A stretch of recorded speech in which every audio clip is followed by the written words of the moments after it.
अर्जुन अपने हाथ से इशारा करते हुए कहता है, अरे वो देखो, वहां पर उजाला हो रहा है। सभी लोग उस ओर देखने लग जाते हैं जहां पर अर्जुन ने इशारा किया होता है। माखनलाल हैरानी के साथ कहता है, अरे वहां पर तो मेरे गांव का स्कूल है। रुद्र ने कहा, लगता है बिरजू वहीं पर गया है। अजय ने कहा, जल्दी चलो रुद्र, उधर साइड। रुद्र जल्दी से जिप्सी चालू करता है और स्कूल की तरफ ले जाने लगता है। जब वो लोग स्कूल के पास पहुंचते हैं तो देखते हैं कि बिरजू की बाइक स्कूल के बाहर खड़ी हुई थी, जिसकी हेडलाइट चालू थी। बाइक की हेडलाइट का उजाला चारों तरफ फैल रहा था। स्कूल का दरवाजा खुला हुआ था, जो अभी भी बार बार बंद चालू हो रहा था। सभी लोग जिप्सी से नीचे उतर जाते हैं। अजय कुछ सोचते हुए कहता है, समझ नहीं आ रहा ये बिरजू हमें यहाँ पर क्यों ले आया है। ये इसकी कोई चाल है या पता नहीं क्या, कुछ समझ नहीं आ रहा है। ये बिरजू करना क्या चाहता है। रुद्र ने कहा, हाँ मेरे भी कुछ समझ नहीं आ रहा है। माखनलाल डरते हुए कहता है, साहब मुझे तो लगता है ये बिरजू ना उस चुड़ैल छाया से मिला हुआ है और आज वो हम चारों को अपनी बलि देने के लिए यहाँ पर लेकर आया है। अजय गुस्से में कहता है, माखनलाल तुम ना कुछ भी मत बोला करो, समझे। साहब कुछ भी कहाँ बोल रहा हूँ, मैं तो बस वही बोल रहा हूँ जो मुझे दिख रहा है। पर ना आप ही बताइए कि बिरजू में यहाँ पर क्यों लेकर आया है। माखनलाल उसका तो पता चल ही जाएगा ना जब हम बिरजू को पकड़ेंगे, और उसके लिए हमें इस स्कूल के अंदर जाना पड़ेगा। देखो दरवाजा अभी भी हिल रहा है, मुझे लगता है बिरजू अभी भी स्कूल के अंदर ही छुपकर बैठा है। माखनलाल डरते हुए कहता है, क्या कहा साहब, अंदर जाना पड़ेगा। आप पागल तो नहीं हो रहे, ये कैसी बातें कर रहे हैं। स्कूल के अंदर वो चुड़ैल होगी, मुझे नहीं डालनी अपनी जान खतरे में। आपको जाना है तो जाओ, मुझे शौक नहीं अपनी जान को खतरे में डालने का। अजय माखनलाल से चिढ़ते हुए कहता है, तुम ना माखनलाल सही में बड़े डरपोक इंसान हो। तुम्हें चलना है तो चलो, नहीं तो मत चलना, समझे। बस मेरा वक्त और बर्बाद मत करो। रुद्र ने कहा, मैं भी चलता हूँ अंदर। अर्जुन ने कहा, माखनलाल जी मुझे लगता है आपको भी हमारे साथ अंदर चलना चाहिए। अंदर आप ज्यादा सुरक्षित रहेंगे। यहाँ अकेले रहेंगे तो हो सकता है आपको अकेले पाकर वो चुड़ैल यहाँ पर आ जाए और आपको अपना शिकार बना ले। माखनलाल कुछ सोचने के बाद डरते हुए कहता है, हाँ हाँ अर्जुन तुम ठीक कहते हो, मैं भी तुम्हारे साथ ही चलता हूँ। सभी लोग स्कूल के अंदर जाने लगते हैं। स्कूल के अंदर बहुत अंधेरा था, कुछ भी दिखाई नहीं दे रहा था, इसलिए सभी लोग अपने मोबाइल का टॉर्च ऑन कर लेते हैं और आगे बढ़ने लग जाते हैं। ये बिरजू पता नहीं कहाँ चला गया, कुछ समझ ही नहीं आ रहा। अजय ने आगे बढ़ते हुए कहा। सभी लोग स्कूल के अंदर आगे बढ़ ही रहे थे कि तभी उन्हें किसी आदमी की सीढ़ियां चढ़ने की जोर जोर से आवाज सुनाई देती है, ठप ठप ठप ठप। रुद्र ने कहा, ये तो पैरों की आवाज थी। अर्जुन ने कहा, लगता है बिरजू ऊपर गया है, हमें भी वहां पर जाना चाहिए। अजय ने कहा, हाँ चलो। सभी लोग स्कूल की सीढ़ियां चढ़ने लग जाते हैं। स्कूल खाली होने की वजह से सीढ़ियां चढ़ने की आवाज स्कूल के अंदर गूंजने लग जाती है। सभी लोग स्कूल के फर्स्ट फ्लोर पर पहुंच जाते हैं, जो स्कूल का आखिरी फ्लोर था। सीढ़ियां चढ़ने के बाद सभी लोग एक जगह पर रुक जाते हैं।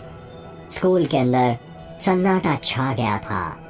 सभी लोग अपने आसपास देखने लग जाते हैं कि बिरजू कहाँ पर है।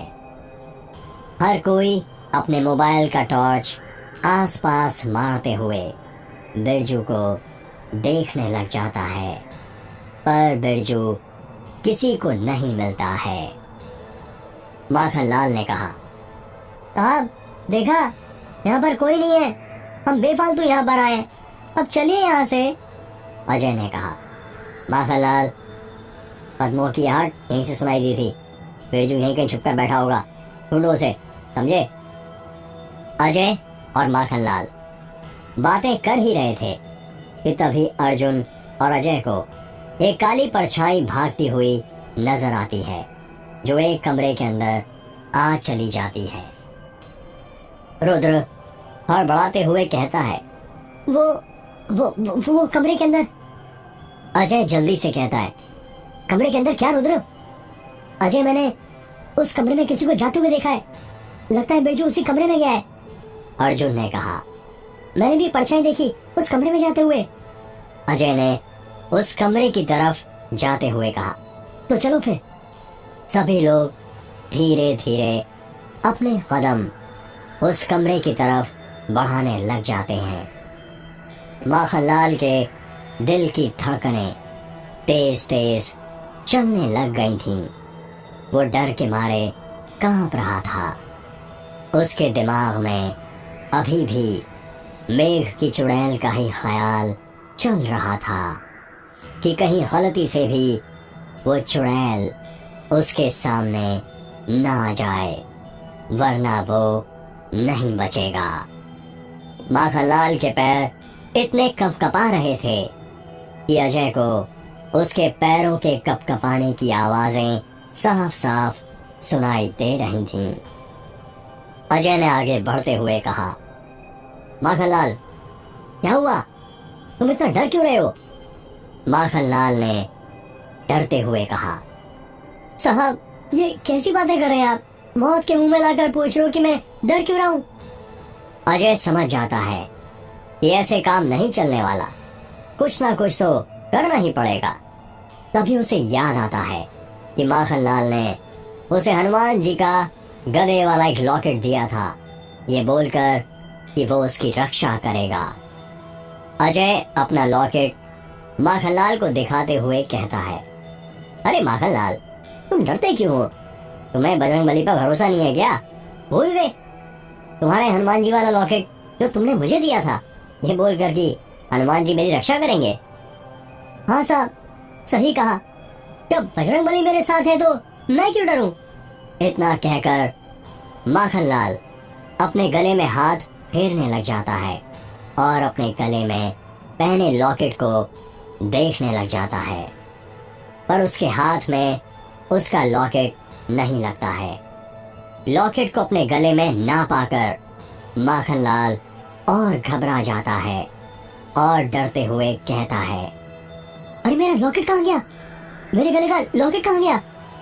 माखनलाल को डरते हुए देख अजय सोचने लग जाता है, अरे ये मैंने क्या कर दिया?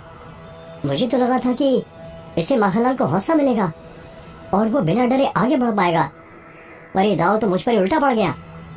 अजय अपने गले का लॉकेट उतारते हुए कहता है, माखनलाल, एक काम करो, तुम डरो मत, तुम मेरा लॉकेट पहन लो, अब तो ठीक है।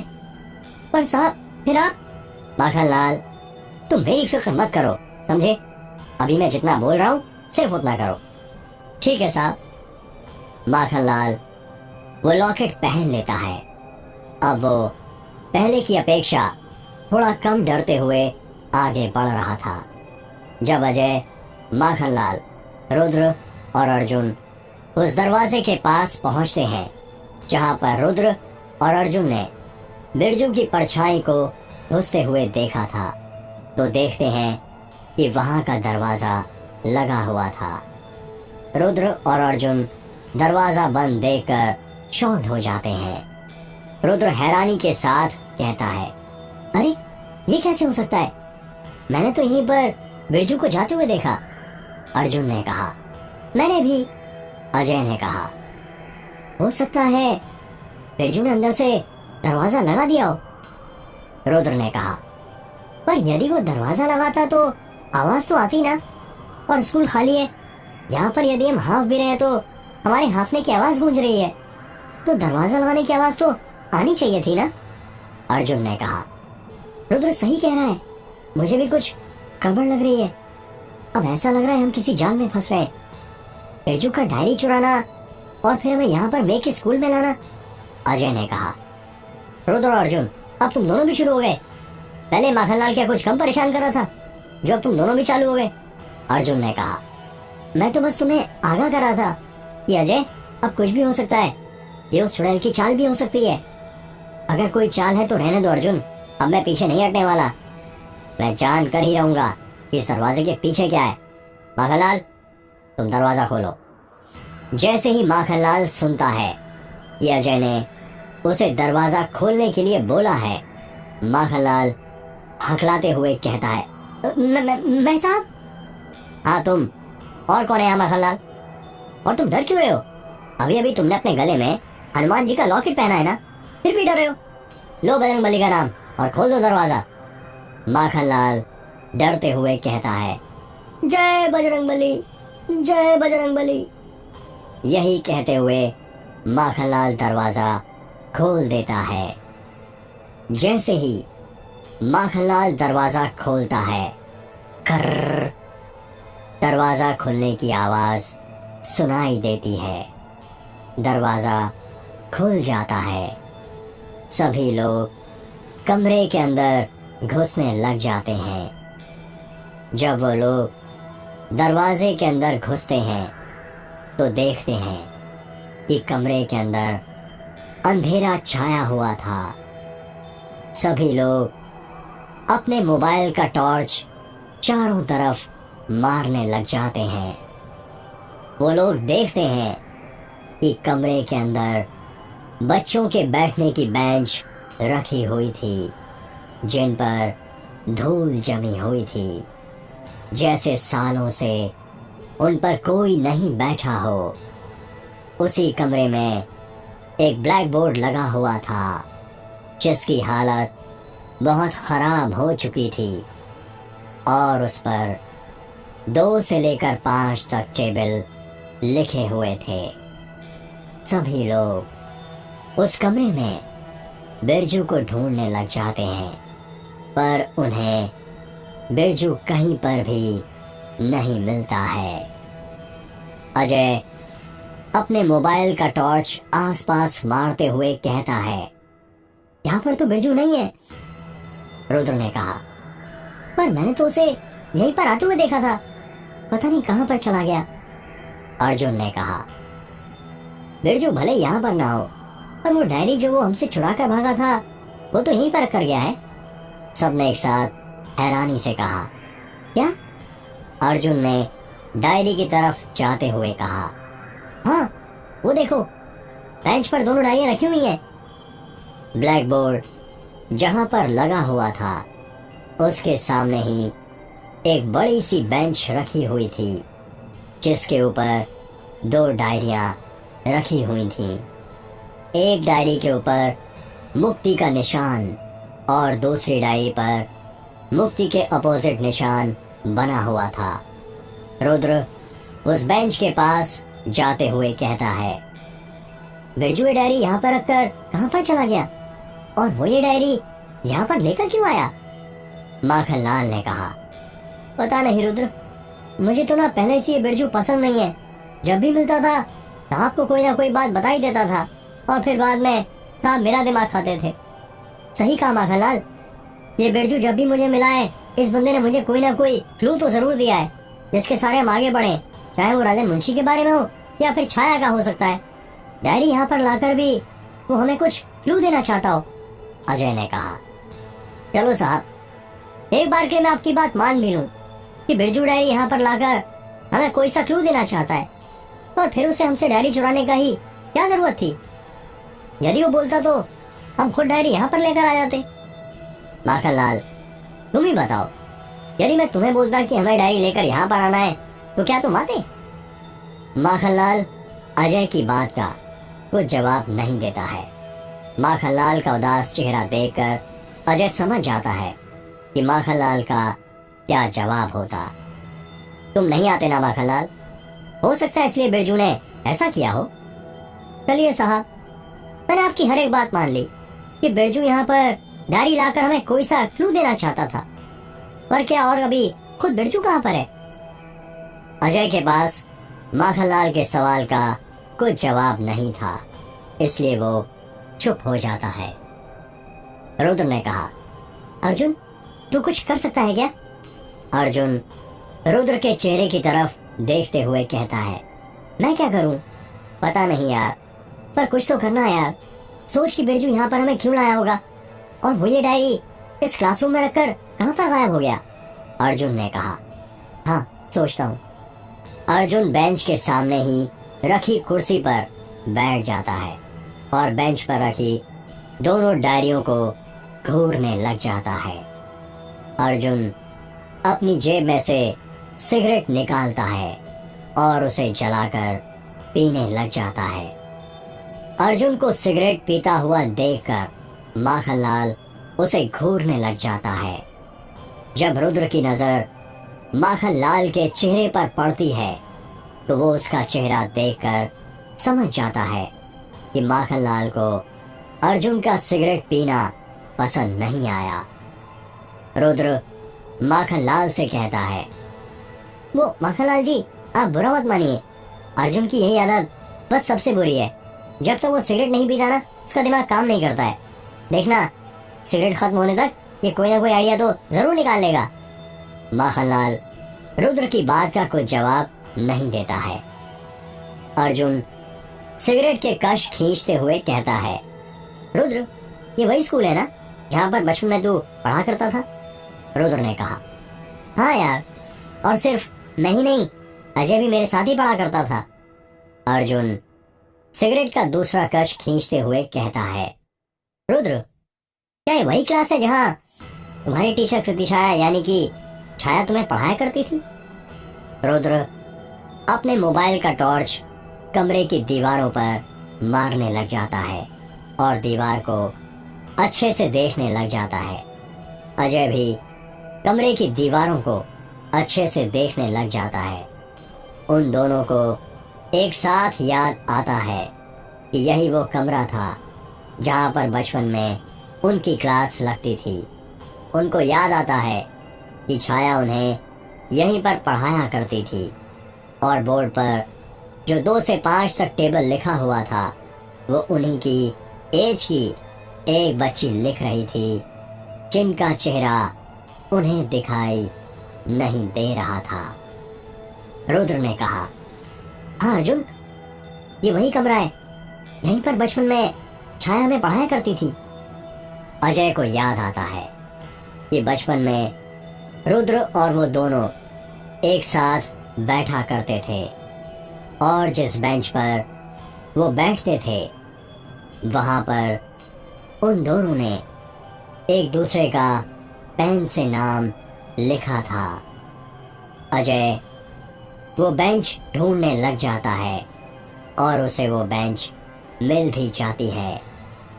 अजय उस बेंच की धूल अपने हाथों से साफ करने लग जाता है और उस बेंच पर रुद्र और अजय लिखा हुआ था। अजय उस बेंच पर लिखे उसके और रुद्र के नाम पर हाथ फेरते हुए कहता है, हाँ अर्जुन ये वही क्लास है जहाँ पर छाया हम दोनों को पढ़ाया करती थी। अर्जुन सिगरेट को बुझाते हुए कहता है, बस बन गया अब काम समझो।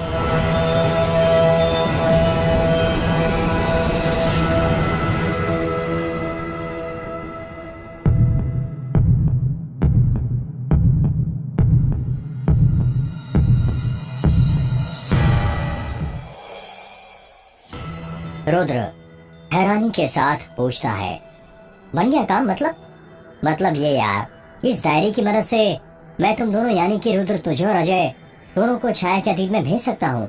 अर्जुन ने जवाब दिया। रुद्र जल्दी से पूछता है, कैसे? तंत्र शास्त्र की मदद से। अजय और माखनलाल दोनों एक साथ हैरानी से कहते हैं, क्या कहा? तंत्र शास्त्र? हाँ तंत्र शास्त्र की मदद से। ये दोनों डायरियां छाया ने लिखी हैं और हम सबको पता है छाया एक टीचर थी। वो ज्यादा से ज्यादा अपना वक्त स्कूल में ही बिताया करती थी। हम उसी का फायदा उठाएंगे। मैं तुम दोनों की रूह को उसी दौर में भेज दूंगा जब छाया ये दोनों डायरियां लिखी थी। जब दोनों की रूह अतीत में जाएगी तो तुम्हें सिर्फ वही सब नहीं दिखेगा जो छाया ने देखा है, बल्कि आसपास की चीजें भी दिखेंगी जो इस डायरी के दौर से रिलेटेड हैं। माखनलाल हैरानी के साथ कहता है, क्या ये सब पॉसिबल है? हाँ माखनलाल जी, तंत्र शास्त्र की दुनिया में सब कुछ पॉसिबल है, बस आप मेरा विश्वास कीजिए और जैसा जैसा मैं बोलता जाता हूँ अजय और रुद्र तुम दोनों करते जाओ। क्या मैं नहीं जा सकता उस दौर में? माखनलाल ने पूछा। नहीं माखनलाल जी, आप उस दौर में नहीं जा सकते, अर्जुन ने जवाब दिया। माखनलाल हैरानी के साथ पूछता है, पर क्यों? माखनलाल जी, क्योंकि अजय और रुद्र इस डायरी से जुड़े हुए हैं, इस डायरी में उनका जिक्र है, इसलिए वो दोनों उस दौर में जा सकते हैं। जब ये डायरी लिखी गई थी, इस डायरी में आपका जिक्र नहीं है, इसलिए आप वहां पर नहीं जा सकते। तंत्र शास्त्र के नियम के अनुसार यदि हमें किसी रूह को किसी दूसरे व्यक्ति के अतीत में भेजना है तो उस रूह का उस व्यक्ति को पहचानना बहुत जरूरी है, तभी तंत्र शास्त्र का नियम काम करता है, समझे? हाँ समझ गया। तो अब और वक्त बर्बाद मत कीजिए, चुपचाप देखते रहिए जो मैं करने वाला हूँ। रुद्र और अजय तुम दोनों मेरे सामने बैठ जाओ, अर्जुन ने कहा। रुद्र और अजय दोनों पास के बेंच पर जाकर अर्जुन के सामने बैठ जाते हैं। अर्जुन और रुद्र के बीच में एक बेंच रखी हुई थी जिसके ऊपर छाया की दोनों डायरी रखी हुई थी। अजय भी रुद्र के बगल में ही बैठा हुआ था। अर्जुन आगे बढ़ता है और झट से रुद्र के सिर पर के 2 बाल तोड़ देता है। जैसे ही रुद्र को एहसास होता है कि अर्जुन ने उसका बाल तोड़ा है, रुद्र चिल्लाते हुए कहता है, आउच! क्या कर रहा है यार? अर्जुन अजय के 2 बाल तोड़ते हुए कहता है, छाया के अतीत में जाने की तैयारी। जब अर्जुन अजय के 2 बाल तोड़ता है तो अजय कुछ रिएक्शन नहीं देता है। अर्जुन रुद्र के एक बाल और अजय के एक बाल को आपस में गूंथ देता है और उसे छाया की पहली डायरी के आखिरी पन्ने में रख देता है। ठीक इसी तरह रुद्र और अजय के एक एक बाल को आपस में गूंथ कर उन बालों को भी अर्जुन छाया की दूसरी डायरी के आखिरी पन्ने में रख देता है। माखनलाल हैरानी के साथ अर्जुन को घूर रहा था। उसके बिल्कुल समझ नहीं आ रहा था कि अर्जुन क्या कर रहा है। अर्जुन रुद्र और अजय के सामने बैठ जाता है और छाया की दोनों डायरी का पहला पन्ना खोल देता है। जैसे ही अर्जुन डायरी का पहला पन्ना खोलता है, जोर से हवा का एक झोंका आता है जो कमरे में लगी खिड़की से टकरा जाता है। कमरे में लगी खिड़की का पलड़ा बजने लग जाता है। उस पड़ले को देखकर ऐसा लग रहा था जैसे कोई जोर जोर से वो पड़ला खटखटा रहा हो। अजय और रुद्र उस पड़ले को बजते हुए देखने लग जाते हैं। अर्जुन अपनी आंखों से इशारा करते हुए रुद्र और अजय से कहता है, वहां पर मत देखो, तुम दोनों अपना पूरा ध्यान डायरी के ऊपर लगाओ, समझे? रुद्र धीरे से हाँ में मुंडी हिला देता है और बेंच पर रखी दोनों डायरी को देखने लग जाता है। अर्जुन मन ही मन मंत्र बड़बड़ाने लग जाता है। देखते ही देखते अपने आप रुद्र और अजय की आंखें बंद हो जाती हैं और वो दोनों ही अपना सिर बेंच के ऊपर रख देते हैं। अचानक से दोनों के शरीर से एक एक सफेद तेज रोशनी निकलती है और वो 2 रोशनी आपस में मिल जाती है। वो ठीक उस तरह गुथ जाती है जिस तरह अर्जुन ने रुद्र और अजय के बालों को गुथा था। एक रोशनी बनने के बाद वापस से वो एक रोशनी 2 रोशनी में बदल जाती है और एक एक करके दोनों डायरी के अंदर घुस जाती है। माखनलाल ये सब देखकर हैरान हो जाता है। उसे अभी भी अपनी आंखों पर भरोसा नहीं हो रहा था। वो कसकर अपने गले का हनुमान जी का लॉकेट पकड़ लेता है। रुद्र और अजय की रूह को छाया के अतीत में आ जाती है। अजय और रुद्र की रूह क्लासरूम के अंदर ही थी और वो दोनों देखते हैं कि क्लास चल रही थी और छाया सब बच्चों को पढ़ा रही थी। छाया ने नीले रंग की साड़ी पहनी हुई थी और वो चेयर पर बैठी हुई थी। अजय और रुद्र भी क्लासरूम की बेंच पर साथ साथ बैठे हुए थे। जिस वक्त उनकी उम्र करीब 8 से 9 साल होगी। छाया कुर्सी पर से खड़ी होती है और कहती है, तो बच्चों, अभी थोड़ी देर पहले मैंने तुम्हें घटाना सिखाया था ना, तो मैं तुम्हारा मौखिक टेस्ट लेती हूँ, ठीक है? सब बच्चों की एक साथ आवाज आती है, यस मैम। तुम्हें याद है ना बच्चों, कि हमेशा बड़ी संख्या में से छोटी संख्या घटेगी, छोटी में से बड़ी नहीं, समझे? Yes ma'am. मान लो कि मैंने अजय को 10 चॉकलेट दी और उसने उसमें से 2 चॉकलेट अपने बेस्ट फ्रेंड रुद्र को दे दी, तो बताओ बच्चों कि अजय के पास कितनी चॉकलेट बचेगी? छाया का सवाल सुनकर सब बच्चे एक दूसरे का चेहरा देखने लग जाते हैं। जल्दी बताओ बच्चों, चलो गोली तुम बताओ। एक बच्चा अपनी बेंच पर खड़ा होता है और कुछ सोचते हुए कहता है, मैम 10 चॉकलेट बचेंगी। छाया हैरानी के साथ कहती है, क्या कहा? 10 चॉकलेट? जरा बताना कैसे बेटा? वो बच्चा कहता है, वो मैम बात ऐसी है ना कि आपने कहा कि रुद्र के दांत में प्रॉब्लम है, तो डॉक्टर ने उसे चॉकलेट खाने के लिए मना किया है, और रुद्र तो अजय का बेस्ट फ्रेंड है और बेस्ट फ्रेंड कभी अपने दोस्त का बुरा नहीं चाहते, इसलिए अजय रुद्र को टॉफी नहीं देगा। उस बच्चे का जवाब सुनकर छाया को उसकी मासूमियत पर बहुत नाज होने लगता है, पर एक टीचर की भूमिका निभाते हुए वो कहती है, ये अच्छी बात है, हमें हमेशा हमारे दोस्तों का अच्छा सोचना चाहिए। पर गोली, ये मेरा जवाब नहीं है, तुम तो रहने दो, मुझे पता है तुमसे नहीं हो पाएगा। अब कौन बताएगा? कौन बताएगा? हाँ रगा बेटा, तुम बताओ। एक बच्चा अपनी बेंच पर खड़ा होता है। उस बच्चे ने अपने माथे पर चंदन का टीका लगाया हुआ था। उस बच्चे के छोटे छोटे बाल थे। वो बच्चा अपने हाथों की उंगलियां काउंट करते हुए कहता है, मैम यदि अजय 10 चॉकलेट में से 2 चॉकलेट रुद्र को दे देगा तो उसके पास 8 चॉकलेट बचेंगी।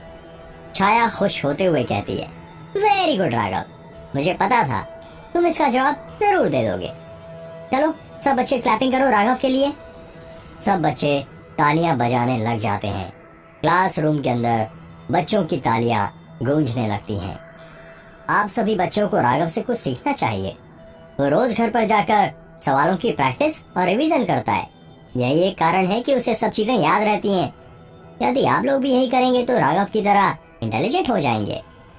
छाया ने इतना ही कहा था कि तभी घंटी बजने की आवाज सुनाई देती है। टन टन टन टन टन टन। घंटी बजने की आवाज सुनकर सभी बच्चे चिल्लाने लग जाते हैं और कहते हैं, ये छुट्टी हो गई, छुट्टी हो गई, छुट्टी हो गई। सभी बच्चे अपना सामान बैग में डालने लग जाते हैं और बैग बंद करने लग जाते हैं। छाया समझ जाती है ये बच्चे उसकी कुछ नहीं सुनने वाले, इसलिए वो तेज आवाज में कहती है, आप सब कल जब आए तो अपना होमवर्क जरूर करके आना, वरना सबको मार पड़ेगी, समझे? सब बच्चे एक साथ चिल्लाते हुए कहते हैं, यस मैम। ठीक है, अब आप सब लोग जा सकते हैं। सभी बच्चे एक एक करके क्लासरूम से बाहर जाने लगते हैं और वो क्लास खाली हो जाती है। रुद्र और अजय की रूह अभी भी वहीं पर खड़ी हुई थी और छाया क्या कर रही थी ये देख रही थी। छाया अभी भी अपनी बेंच के पास चेयर पर बैठी हुई थी और अपने स्कूल के अटेंडेंस रजिस्टर पर कुछ काम कर रही थी। 1 घंटे तक वो काम करती रहती है और जब उसका काम खत्म हो जाता है वो अपना बैग टांगती है और क्लासरूम के बाहर जाने लगती है। रुद्र और अजय की रूह भी छाया का पीछा करने लग जाती है। छाया क्लासरूम से बाहर निकलकर स्टाफ रूम की तरफ जाने लगती है। जब वो स्टाफ रूम पहुंचती है तो देखती है कि स्टाफ रूम खाली था, वहां पर कोई नहीं था। सभी टीचर्स अपने अपने घर जा चुके थे। छाया अपना बैग स्टाफ रूम की टेबल पर रखती है और स्टाफ रूम से बाहर निकल जाती है। छाया स्कूल के बाहर निकल जाती है और जाकर स्कूल के ग्राउंड में लगे बरगद के पेड़ के पास आकर बैठ जाती है। पूरा ग्राउंड खाली पड़ा हुआ था।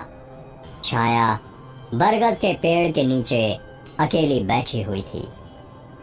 बरगद का पेड़ हरा भरा था और करीब 18 फीट ऊंचा था। छाया बरगद के पेड़ के नीचे बैठकर अपनी ही दुनिया में खो जाती है।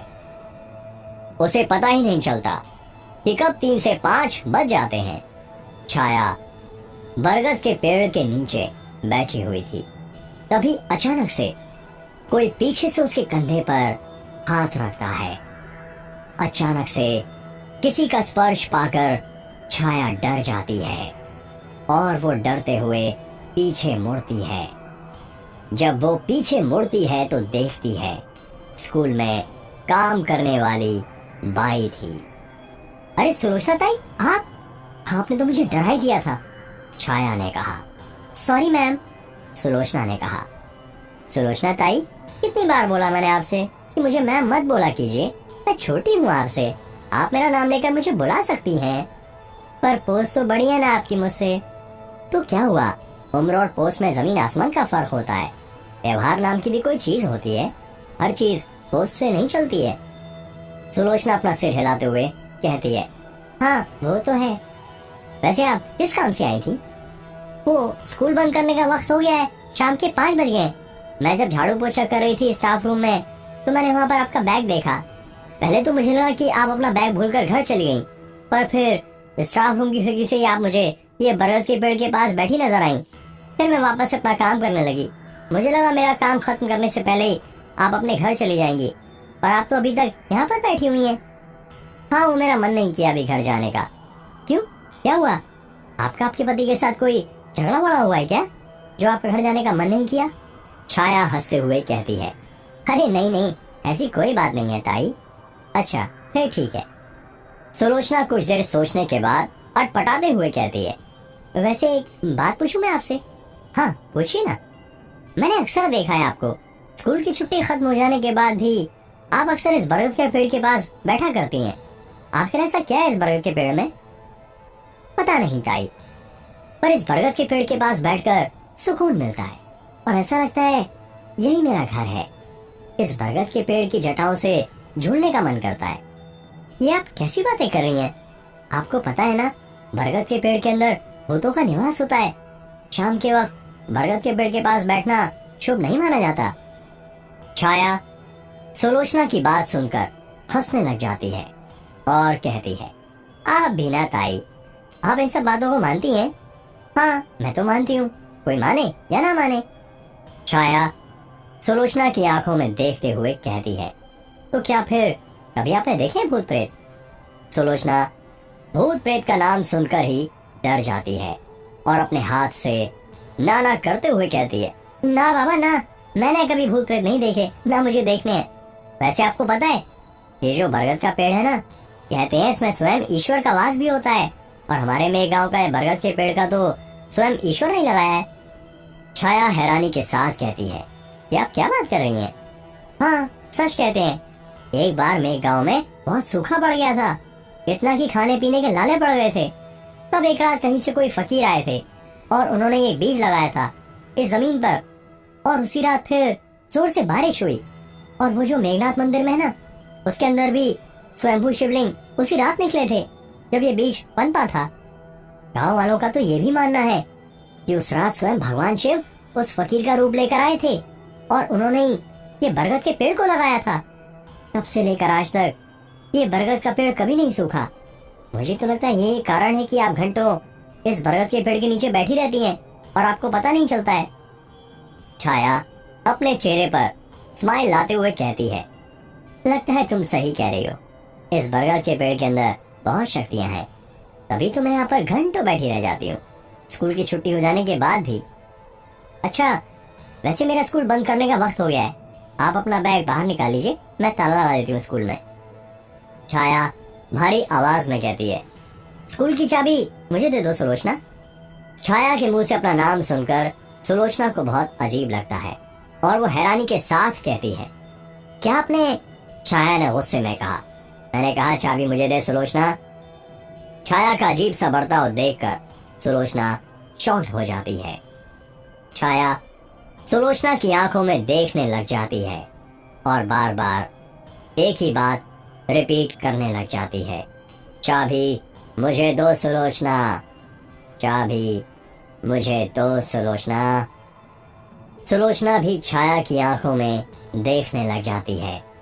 ऐसा लग रहा था जैसे सुलोचना छाया के वश में आ गई हो। सुलोचना अपनी कमर में से चाबी का गुच्छा निकालकर छाया को दे देती है। चाबी का गुच्छा लेने के बाद छाया कहती है, शाबाश सुलोचना, अब तुम जा सकती हो। कल सुबह 7 बजे ये चाबी तुम मेरे घर से ले लेना, समझी? सुलोचना हाँ में अपना सिर हिला देती है और वहां से जाने लगती है। सुलोचना के जाने के बाद छाया जोर जोर से हंसने लग जाती है और कहती है, अब इस बरगद की दैवीय शक्ति को मैं शैतानी शक्तियां बनाऊंगी और अपना पूजा का स्थल इसी बरगद के पेड़ के पास बनाऊंगी, ताकि मुझे इस बरगद के पेड़ की शक्तियां भी मिल जाएं और मैं अपनी सिद्धियां हासिल कर लूं। मुझे अमर होने से कोई नहीं रोक सकता। छाया के हंसने की आवाज आसमान में गूंजने लगती है।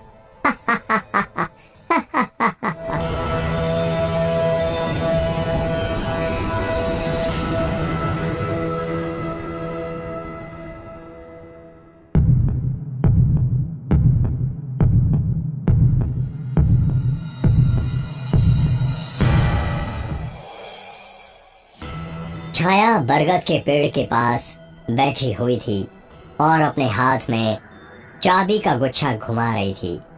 वही गुच्छा जो उसने सुलोचना से लिया था। छाया बरगद के पेड़ के पास से उठती है और चाबी का गुच्छा अपने हाथ में हिलाते हुए अपने कदम स्कूल की तरफ बढ़ाने लग जाती है। जैसे जैसे वो अपने कदम बढ़ाए जा रही थी, वो अपने कदम गिनती जा रही थी, 1 2 3 4। छाया अपने कदम गिनते हुए उसी क्लासरूम में पहुंच जाती है जहां पर वो रुद्र और अजय को पढ़ाया करती है। छाया अपना पहला कदम क्लासरूम के अंदर रखते हुए कहती है, 45 46। बोर्ड पर सफेद चौक से जोड़ और घटाने के सवाल लिखे हुए थे। छाया टेबल पर रखा डस्टर उठाती है और उसे साफ करने लग जाती है। ब्लैक बोर्ड साफ करने के बाद छाया उस पर सफेद चौक से कुछ बनाने लग जाती है। ब्लैक बोर्ड पर कुछ बनाते बनाते ही अपने आप छाया के बाल खुल जाते हैं। छाया ब्लैक बोर्ड पर कुछ बनाने में मदहोश हो जाती है। छाया के बाल बार बार उसकी आंखों के सामने आ रहे थे, पर वो ब्लैक बोर्ड पर कुछ बनाने में इतनी मगन थी कि उन सब चीजों पर ध्यान ही नहीं दे रही थी। छाया आधे घंटे से ब्लैक बोर्ड पर कुछ बना रही थी। रुद्र और अजय की रूह भी वहीं पर खड़ी हुई थी। उनके भी कुछ समझ नहीं आ रहा था कि छाया क्या कर रही है। रुद्र और अजय की रूह की नजर भी ब्लैक बोर्ड पर टिकी हुई थी। अचानक से छाया ब्लैक बोर्ड पर कुछ बनाते बनाते रुक जाती है और ब्लैक बोर्ड से दूर हट जाती है। छाया ब्लैक बोर्ड को देखकर जोर जोर से हंसने लग जाती है। शायद छाया ने ब्लैक बोर्ड पर वो चीज बना ली थी जो वो बनाना चाहती थी। छाया भारी आवाज में खुद से कहती है, अब होगा काली शक्तियों का प्रारंभ। मुझे अमर बनने से कोई नहीं रोक सकता है। जब रुद्र और अजय की रूह की नजर ब्लैक बोर्ड पर पड़ती है तो वो देखते हैं कि छाया ने ब्लैक बोर्ड पर चौक से सौदे का निशान बनाया हुआ था। उसी सौदे के निशान के बगल में छाया ने 46 लिखा हुआ था। उतने कदम जितने उसने बरगद के पेड़ से क्लासरूम में आने के लिए लिए थे।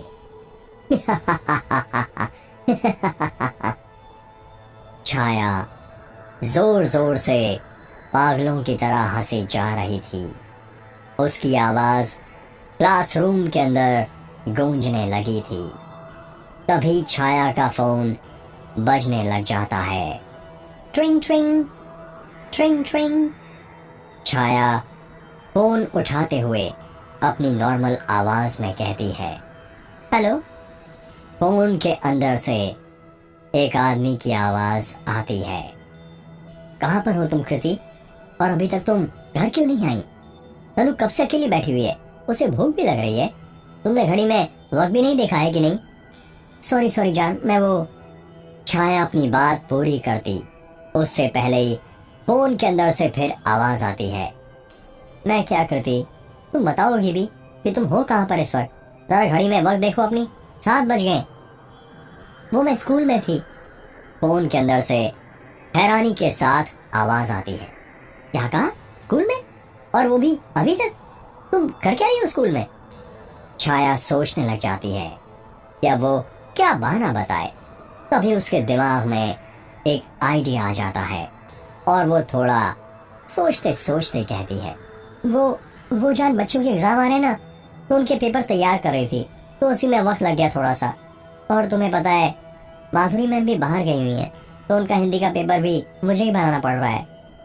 वो सब ठीक है कृति, पर तुम घर आकर भी तो ये काम कर सकती थी ना। तनु बेचारी कब से घर में अकेली है, जब से घर में मैं उरट लगा कर रखी है, मम्मी कब आएंगी, मम्मी कब आएंगी। सॉरी जान, तुम तनु बेटी का ख्याल रखना, मैं बस अभी निकलती हूँ। और तुम्हें पता है ना जान, मैं यह काम घर पर ही आकर करने वाली थी, पर क्या है ना, मैंने काम यहीं पर स्टार्ट कर दिया था और कब शाम हो गई मुझे पता ही नहीं चला। तुम तो जानते ही हो ना कि मैं हर काम लगन के साथ करती हूँ, फिर मुझे पता ही नहीं चलता कि आसपास और वक्त क्या हो रहा है। प्रीति, तुम और तुम्हारा काम ना लगन से भी कोई काम मत किया करो कि अपने पति और अपनी छोटी सी बेटी को ही भूल जाओ। छाया प्यार से कहती है, सॉरी बाबा, गुस्सा क्यों करते हो? आ रही हूँ ना मैं बस, और फिक्र मत करो, घर पर आकर आज मैं तुम्हारी फेवरेट अंडा बिरयानी बनाऊंगी। फोन के अंदर से एक्साइटमेंट के साथ आवाज आती है, पक्का? हाँ बाबा पक्का, पर पहले फोन तो रखो, तभी तो मैं घर पर आ पाऊंगी और तुम्हारे लिए अंडा बिरयानी बना पाऊंगी। हाँ कृति, रखता हूँ, अच्छे से आना। हाँ हाँ जान। इतना कहकर छाया फोन कट कर देती है। जैसे ही छाया फोन कट करती है, रुद्र और अजय की आंखों के सामने सारा सीन चेंज हो जाता है और वो दोनों देखते हैं कि छाया अपने घर के अंदर आगे पीछे हिलने वाली आराम कुर्सी पर बैठी हुई थी।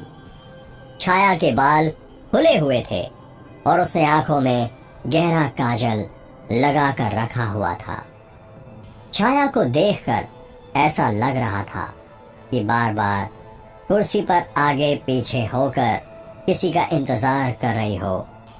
उसी कमरे में बेड पर एक 8-9 साल की बच्ची दीवार की तरफ मुंह करके सो रही थी, जिस कारण अजय और रुद्र की रूह को उसका चेहरा नहीं दिख पा रहा था।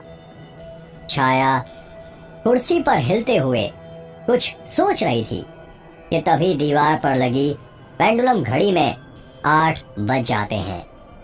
एक एक करके घंटे के 8 घंटे बजने की आवाज सुनाई देती है, टन टन टन टन। जैसे ही घड़ी में 8 बजते हैं, कोई छाया के घर का दरवाजा खटखटाने लग जाता है। खटखट खटखट। कोई जोर जोर से छाया के घर का दरवाजा खटखटा रहा था। छाया कुर्सी पर से उठती है और दरवाजा खोलने जाने लगती है। रुद्र और अजय की रूह भी छाया के पीछे पीछे जाने लगती है। कोई अभी भी जोर जोर से दरवाजा खटखटाए जा रहा था। जब छाया दरवाजा खोलती है तो दरवाजे पर खड़े शख्स को देखकर रुद्र और अजय की रूहें शॉक हो जाती हैं। दोनों की आंखें खुली की खुली रह जाती हैं। दरवाजे पर नर्स की ड्रेस पहने गौरी खड़ी हुई थी। गौरी नर्स की ड्रेस में बहुत सुंदर दिख रही थी, इतनी सुंदर कि कोई भी उसकी सुंदरता का दीवाना हो जाए। गौरी बहुत नर्वस नजर आ रही थी। गौरी को देखकर छाया कहती है, तो तुम आ गई? मैं तुम्हारा इंतजार कर रही थी। आओ, अंदर आओ गौरी। छाया को देखकर गौरी के पैर कपकपाने लग गए थे और वो अभी भी उसे देखकर डर रही थी। छाया फिर से गौरी को अंदर बुलाते हुए कहती है, अरे डर क्यों रही हो? आओ गौरी, अंदर आओ। छाया हंसते हुए कहती है, डरो मत, मैं तुम्हें खाने नहीं वाली। गौरी छाया के घर के अंदर चली जाती है और जाकर सोफे पर बैठ जाती है। छाया भी गौरी के सामने बैठ जाती है। दोनों के सामने ही एक टेबल था जिस पर एक डलिया में एप्पल, केले और कुछ फ्रूट्स रखे हुए थे। उसी डलिया के अंदर एक तेज धार वाला चाकू भी रखा हुआ था। गौरी के पैर अभी भी कपकपा रहे थे, जिसकी आवाज छाया के कानों तक जा रही थी। छाया गौरी के कपकपाते हुए पैरों की तरफ देखते हुए कहती है, तुम डर क्यों रही हो गौरी? अगर तुम ही डरने लग गई तो हम हमारे काम को अंजाम तक कैसे पहुंचाएंगे और अपने मुकाम को कैसे हासिल करेंगे? हमें डरना नहीं है, बल्कि लोगों को डराना है, समझी? गौरी हाँ में अपना सिर हिला देती है। छाया गौरी पर दबाव बनाते हुए कहती है, तुम्हें इस दुनिया में सबसे अमीर इंसान बनना है ना? है ना? बनना है ना गौरी? गौरी छाया की बात का कुछ जवाब नहीं देती है। बोलो गौरी, तुम्हें अमीर बनना है या नहीं? नहीं बनना क्या? जैसे ही छाया बोलती है, नहीं बनना क्या, गौरी बौखलाहट के साथ कहती है, नहीं नहीं बनना है ना, मुझे इस दुनिया का सबसे अमीर इंसान बनना है। मुझे बहुत पैसा चाहिए, इतना पैसा कि मैं उस पैसे से ये सारी दुनिया खरीद लूं। हाँ गौरी, तुम्हें सब मिलेगा, इतना पैसा कि तुम उससे सारी दुनिया खरीद सकती हो। पर तुम्हें तो पता है ना कि कुछ पाने के लिए हमें कुछ खोना पड़ता है। हाँ मुझे पता है, मैं अपना सब कुछ खोने के लिए तैयार हूँ, बस तुम बोलो तुम्हें क्या चाहिए? मुझे तुम्हारी रूह चाहिए गौरी, तुम्हारी रूह। गौरी हैरानी के साथ कहती है, क्या कहा? मेरी रूह चाहिए? पर ये कैसे पॉसिबल है? यदि मेरी रूह तुम ले लोगी तो मैं तो मरी जाऊंगी ना, और मरने के बाद मैं पैसों का क्या करूंगी? गौरी, मेरे कहने का मतलब ये नहीं था। मेरा ये मतलब था कि तुम्हें अपनी रूह का सौदा मेरे साथ करना पड़ेगा, तभी मैं तुम्हारी अमीर बनने में मदद करूंगी। कैसा सौदा? इस सौदे के बारे में मैं तुम्हें बाद में बताऊंगी, वक्त आने पर, कि हमारे बीच में क्या सौदा होगा, क्योंकि जो काम मुझे अभी करना है वो तुम नहीं कोई और करेगा। पर पहले तुम बताओ कि क्या सौदा होगा हमारे बीच। मैंने कहा ना, वक्त आने पर मैं तुम्हें वो सौदा बता दूंगी, पर तुम्हें भी मेरे साथ वो सौदे का कमिटमेंट देना पड़ेगा। बोलो, क्या तुम तैयार हो? गौरी डरते हुए कहती है, ठीक है, मैं तैयार हूँ। तो फिर उठाओ चाकू और करो अपनी रूह का सौदा मेरे साथ। गौरी डरते हुए टेबल पर रखा चाकू उठाती है और उसे अपने हाथ पर सौदे का निशान बनाने लगती है। गौरी के हाथ से बहुत खून निकल रहा था। वो दर्द के मारे करहाने लग जाती है और पैसों के लालच में वो सब कुछ भूल जाती है और अपनी रूह का सौदा छाया के साथ कर लेती है। जैसे ही छाया के हाथ पर सौदे का निशान बन जाता है, अजय और रुद्र की आंखों के सामने का सीन अचानक से बदल जाता है और वो दोनों देखते हैं कि वो दोनों स्कूल के बरगद के पेड़ के पास थे। बरगद के पेड़ के पास ही छाया, संजू और गौरी बैठे हुए थे। रात का वक्त हो रहा था। दूर दूर तक सन्नाटा छाया हुआ था। देखने से लग रहा था कि रात के करीब 12-1 बज रहे हों। पूरा गांव सो चुका था। बस संजू, छाया और गौरी जाग रहे थे। छाया बरगद के पेड़ के नीचे बैठी हुई थी। उसके बाल खुले हुए थे। उसको देखकर ऐसा लग रहा था कि जैसे उसके अंदर कोई आत्मा समाई हो। संजू के पैर के अंगूठे पर सौदे का निशान बना हुआ था।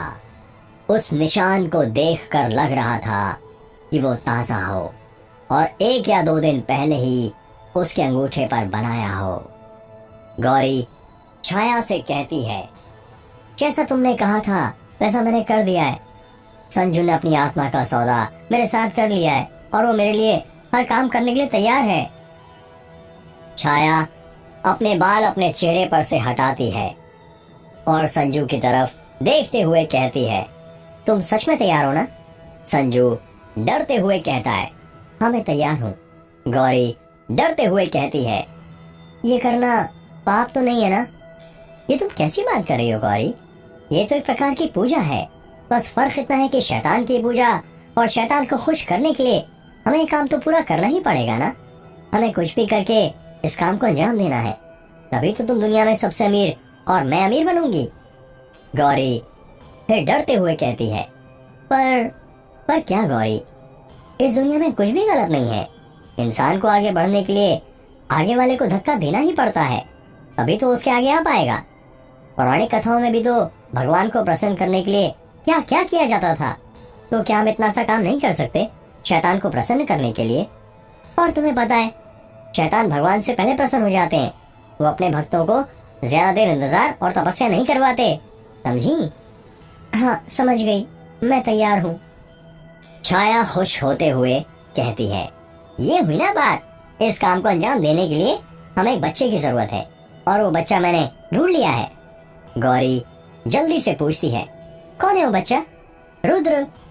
संजू हैरानी के साथ कहता है, क्या कहा? रुद्र? वही रुद्र ना जो बलमाटोला गांव के सरपंच तेज बहादुर का बेटा है? हाँ संजू, वही रुद्र। यदि रुद्र ये काम करेगा तो किसी को उस पर शक भी नहीं होगा, और यदि किसी को इस बारे में पता भी चल गया तो कोई रुद्र का कुछ नहीं करेगा। इस बात को दबा दिया जाएगा क्योंकि रुद्र सरपंच का बेटा है। और तुम्हें भी पता है तेज बहादुर को आसपास के गांव में कितना रौब है, कोई उसके खिलाफ नहीं आ सकता है।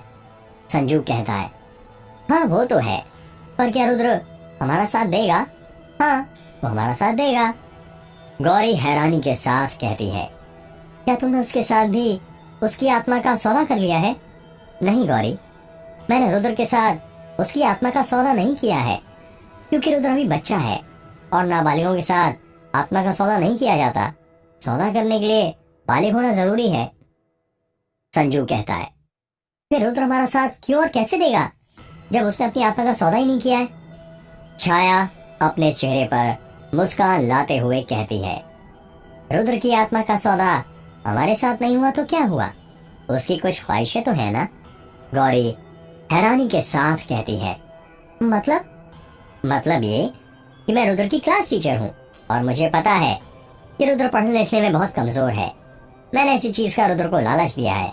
यदि वो मेरा कहना माने तो वो क्लास का सबसे होशियार बच्चा बन सकता है, और उसने मेरी बात मानना शुरू भी कर दिया है। उसने काली शक्ति के मंत्र और टोटके करना शुरू कर दिया है। धीरे धीरे वो मेरे वश में आने भी लगा है। पर एक खास काम जिसके लिए हमने रुद्र को अपने काले दल में शामिल करना है, वो अभी मैंने रुद्र को नहीं बताया है, क्योंकि वो अभी पूरी तरह हमारे वश में नहीं आया है। तो उसके लिए हमें रुद्र को पूरी तरह मेरे वश में लाना पड़ेगा। संजू हैरानी के साथ कहता है, पर कैसे? छाया जोर जोर से हंसते हुए कहती है, उसका भी प्लान है मेरे पास, बस तुम तैयार हो जाओ। मैं तैयार हूं, संजू कहता है। छाया जोर जोर से हंसने लग जाती है, इतनी जोर से कि उसकी आवाज मेघ गांव के अंदर गूंजने लग जाती है।